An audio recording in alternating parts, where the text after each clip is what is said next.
Hello and welcome to the Penalty Box Perspective podcast. My name's Nathaniel and I'm joined by my good friend Matt. How are you doing on day 4? Yes, yeah, day four. I'm very good, thank you. Yeah, yourself? Do you have a good Valentine's Day with the missus? I certainly did indeed. Didn't get a chance to watch the hockey last night, but definitely seen some highlights though.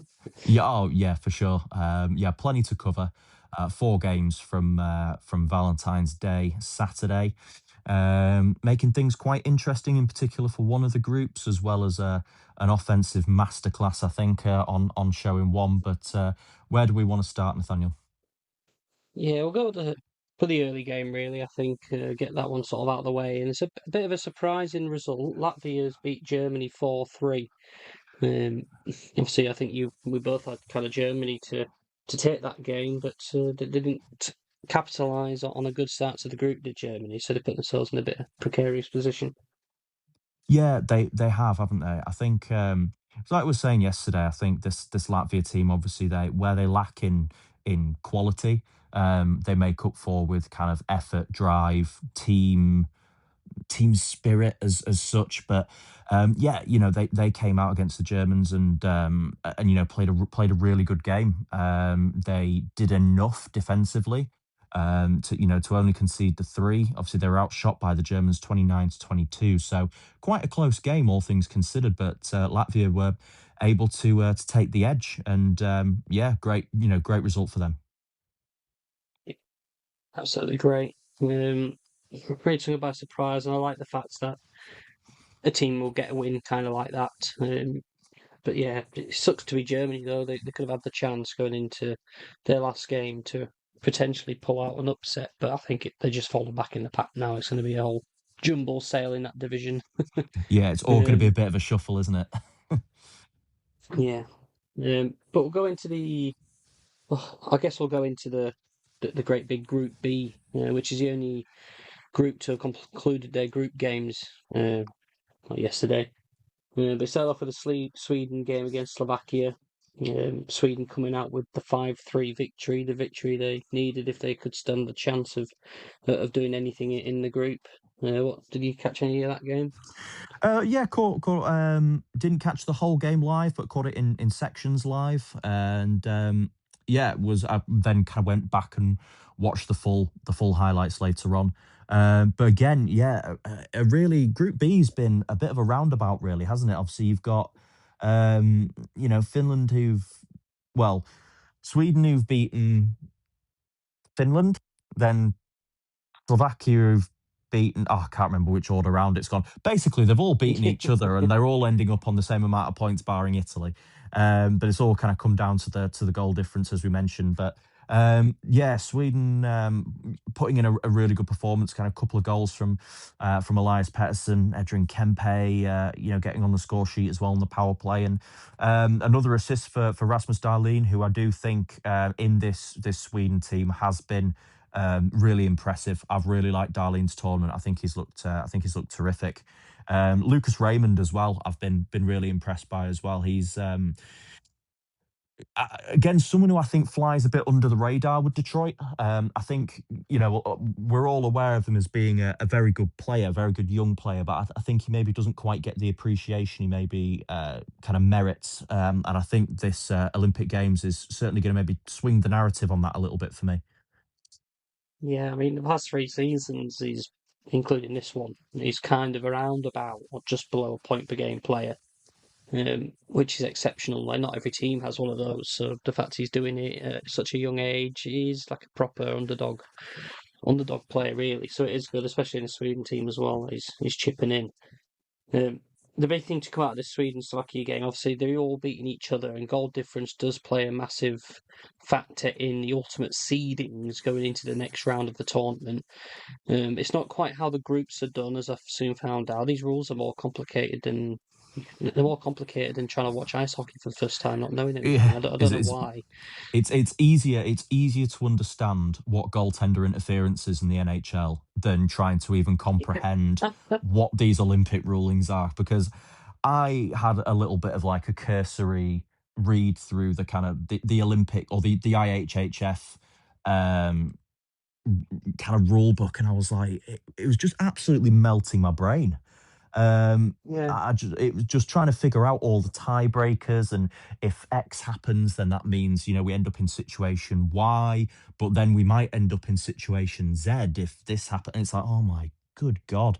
it's an Um, absolute nightmare. But we come into this like the Sweden Slovakia game, and as we'll go on to with the Finland game against Italy, uh, no shock there. Finland beat Italy 11-0. We'll touch on that in just a yeah, due course. But I use that as an example as to why what's gone on in this division. Because, like I say, all the games are now played in this division, so we know who's through and who isn't. So Slovakia have actually come out on top of this group. And what was massively important was the fact that Dvorsky scored on the power play with 39 seconds left of the game, so they only lost 5-3. Now that was pivotal for some reason. I can't work it out how, but essentially Slovakia wins because even though they all finish on 6 points, is because of tiebreakers involving head-to-heads against Sweden. And yeah, it is so yeah, confusing, but that goal was important for them to win the group essentially. At the end there, so losing 5-2. And then obviously we go into the game, Finland and you going into their game, that they weren't going to get first place, but in order to try and get the best second place team to get a bye, they needed to win by a certain amount of goals, and that's why they went as hard as they did against Italy. yeah, yeah, absolutely, absolutely. Yeah, it's a great kind of result for Slovakia, especially coming out on top against these, two of the kind of hockey powerhouses. And again, I've been really impressed with Dalibor Dvorsky as well. He obviously got that power play goal. Kind of sucks, obviously, with him playing for St. Louis and all that. So, he is slightly tainted for me. But I remember when he got drafted in the 2023, he was in the Bedard draft. He was taken 10th overall, and he was someone who was kind of spoken about really highly, and it was a bit of a surprise that he ended up falling to 10th. I think he was kind of expected to go in the 7 or 8 range, but there's been a few really good young players all coming out and kind of having these, kind of standout performances. Obviously, we've seen Dvorsky, obviously Raymond. He's a bit more seasoned, obviously, with a few seasons under his belt. Celebrini coming in, even Albert Smits playing for the Latvian team, who is draft eligible this year, and is someone who is probably going to go sort of somewhere in the top 5 or 6 picks. Really good to see this kind of this tournament used as a platform for some of these younger players to really sort of announce themselves on the world scene. Yeah. And that in combination with just a powerhouse teams like Canada and America, so if you got a bit of it all at this tournament, which is exactly what we wanted to see. Yeah. Um, I don't know how much you wanted to touch on sort of this Finland-Italy game. It was completely one-sided affair. Finland had 62 shots on goal. Despite conceding 11 goals, Italy still managed to have an 8.22 save percentage, which isn't that bad for 11 goals. No, Um, absolutely. I mean, it not to rag on him again, but I'm sure St. Louis would love a goaltender with an 8.82 save percentage at the moment. Jesus Christ. Uh, but yeah, facing 62 shots on goal is absolutely brutal. I've already seen a few Valentine's Day massacre headlines from that particular game. Um, I mean, look, the golfing in quality between these two teams is massive, and we've praised Italy massively on their first 2 games for keeping themselves competitive throughout, and really doing themselves and their country proud. And I think they kind of just ran out of steam in this one. I think, and the difference in class was an absolute gulf. And yeah, to lose 11-0 is maybe not as surprising as you would have thought, but you know, they still had to go out there and put the puck in the net. So it was a clinical, professional performance from Finland. And I thought even when they were absolutely crushing the Italians late in the game, they were still going for it. They were still kind of driving hard to try and put up as many goals as possible, not taking their foot off the gas or taunting them or anything. I mean, they got 5 of their goals in the third period. So, they were really trying to sort of rack up the numbers out there and, showing respect to the Italians, I think, in doing so, in my opinion. Yeah.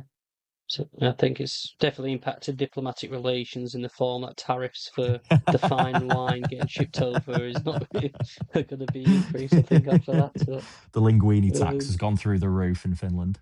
yeah, many times. Um, what this means then, obviously, that every team will play another game in sort of knockouts with the top four teams, so the top division winners, and then the best second place team, which is likely going to be Finland now. So Finland, Slovakia will get a bye week, probably with the United States and Canada. Sweden, what that means is they'll go into sort of a round robin draw a game earlier. Will probably likely win that game. We probably think if they're going to be a quality team. But what it means is they'll probably face the United States or Canada in the quarterfinals rather than sort of like the medal games, the semis.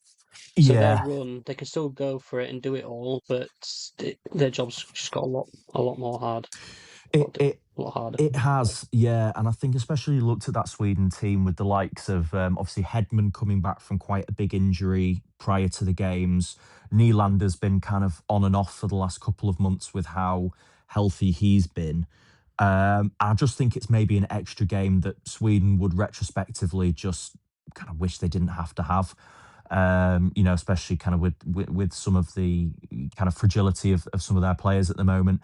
But I'm in agreement with you. I think they'll probably get through their kind of playing game, so to speak. But yeah, it's going to lead to a very kind of difficult quarterfinal game for them, which is far from ideal. But could potentially see a massive upset. So we'll have to wait and see. But yeah, it's made it tricky for them for sure. The last game played last night was the United States against Denmark. The States winning 6-3. Though they had a bit of a scare by the end of the first period, didn't they, Matt? Yeah, they did. Found themselves 2-1 down at the end of the first. Yeah, these Danes scored 3 goals off of 21 shots, which I think for me personally, I think that's maybe going to set off a few alarm bells for the US team.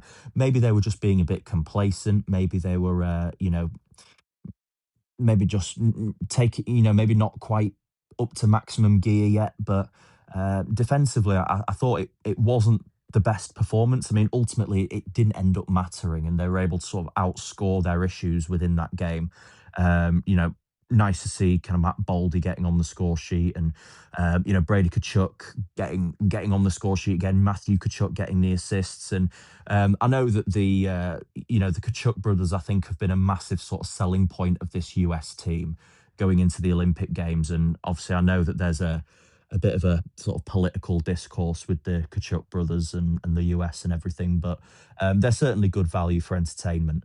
But again, it's been kind of a lot of the big guys, and I mean big kind of in a physical sense. Brock Nelson getting another assist in this game, and Trocek getting another assist. Jack Eichel getting amongst the points as well. So it hasn't been sort of it hasn't been Austin Matthews out leading the pack with all the points. It's been some of their depth guys who've been out there getting it done. But yeah, a good result for the US. They kind of survived that early scare, and that puts them kind of in pole position really for that bye into the quarterfinals.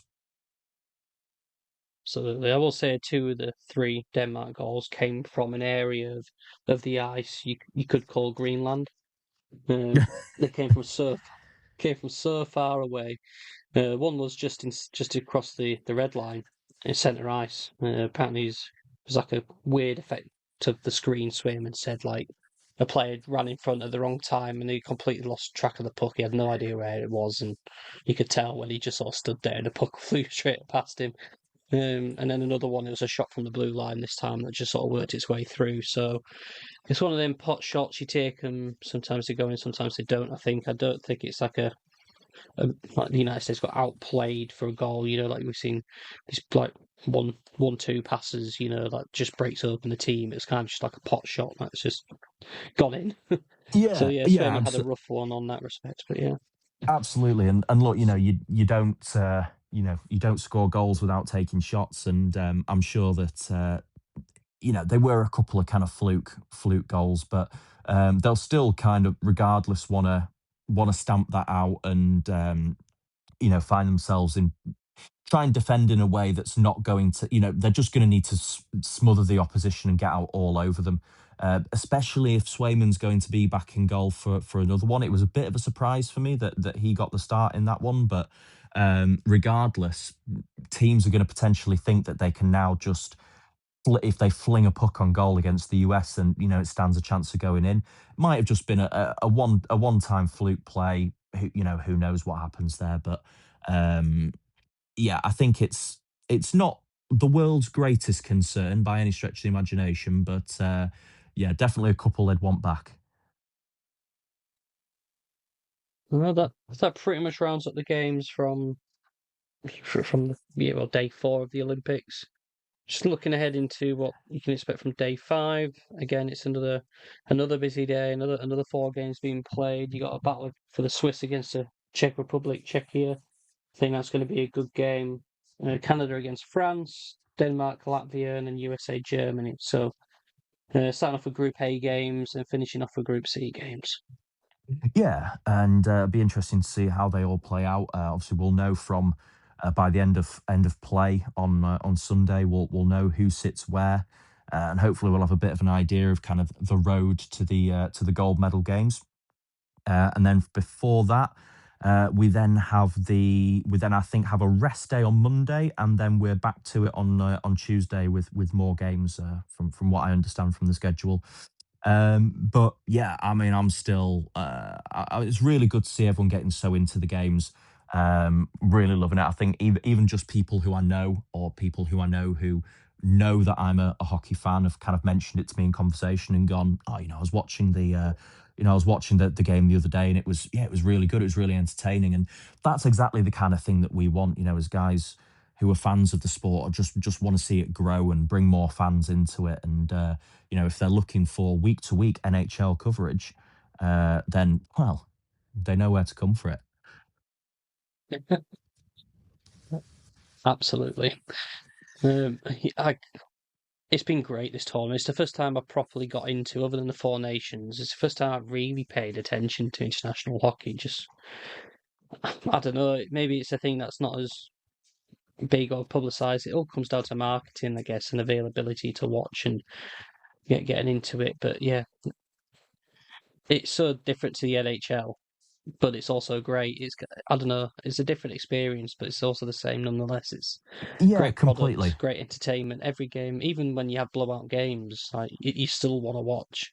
Whereas in like other sports, you can watch like football or something, and like England might be beating San Marino 10-0 in a World Cup qualifier, but when it gets to the World Cup, they're probably not going to do well themselves anyway. Yeah, Whereas you're yeah. watching Finland smash Italy 11-0, and you're still entertained, so you're still at the edge of your seat, which I think is just why ice hockey is so great. Yeah, no, absolutely. Couldn't agree more with you. And yeah, hopefully, the success of this games, leads to more NHL at the Olympics in the future, and the return of the Four Nations and everything like that, and potentially one day we get ourselves into a international situation where the Russians can return to the international field, and that would in terms as far as the game goes itself, would be again add another layer of excitement to it, and I'm just super excited to see where it all goes. But yeah, I've been loving every minute. Absolutely. But no, Cool. let's sign off so we can let's watch some more hockey. Eh? Yeah, let's do that. So as always, guys, you can find us on both X and Instagram at the PBP Podcast. You can also get in touch with us on by email at penaltyboxperspective@gmail.com if you've got any thoughts or feelings on the podcast, or any questions, queries. We've been, it's been good viewership of these shorter episodes. So if you like this kind of short form content, then let us know. If you want to give us a 5-star review on either Apple Podcasts or Spotify as well, that's also massively appreciated as far as helping push us into other people's algorithms and grow our audience as well as the game. But yeah, thanks as always for being with us, guys. We'll be back with you tomorrow, maybe a little bit later in the evening, but we'll be back nonetheless. Take it easy in the meantime. Thanks as always for being with us, guys.